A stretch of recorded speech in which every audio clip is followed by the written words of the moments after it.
11 foreign ministers from the Friends of Syria group, including the U.S., Saudi Arabia, and the United Kingdom, met in Qatar Saturday to discuss the ongoing crisis in Syria. They emerged with a pledge to swiftly aid the Syrian rebel forces. After 3 hours of discussion, the leaders reached a consensus to provide urgently all the necessary material and equipment to the opposition on the ground in order to enable them to counter brutal attacks by the regime and its allies. A Channel 4 reporter said this resolution is a big step forward for the rebels, who have long been outmatched by Syrian President Bashar al-Assad's military might. What's emerged from this meeting then is agreement to urgently change the balance of power on the ground, currently in the regime's favor, in order to force Bashar al-Assad to the negotiating table. But the conference fell short of declaring full military support for the rebel forces. A correspondent for Al Jazeera says it's not yet clear how each country will interpret Saturday's agreement.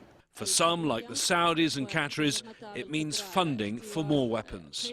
Others, though, say they will help, but not with any kind of military assistance. This declaration comes as the U.S. and Russia attempt to plan peace talks between Assad's regime and select rebel groups. Many observers regard these talks as a last hope for diplomatic resolution. RT reports both countries are struggling to represent each side of the conflict at the negotiations. Russian Foreign Minister Sergei Lavrov told Euronews arming the rebels would dangerously undermine chances for a diplomatic resolution to the conflict.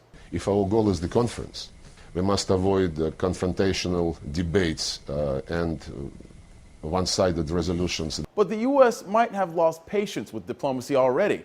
According to a Los Angeles Times report, CIA agents have been training Syrian rebels since 2012. An opinion writer for the New York Times says the U.S. has no good options left when it comes to the Syrian conflict. Those in Syria who are truly fighting for a democratic outcome are incredibly brave but weak and divided. Those who are fighting for a sectarian or Islamist outcome, though, are full of energy and well-financed. That's why staying out guarantees that only more bad things will happen, but going in, big or small, would not guarantee success. More than 90,000 people have died in the Syrian conflict since it began 2 years ago. For Newsy, I'm Christian Bryant. Multiple sources, a broader view.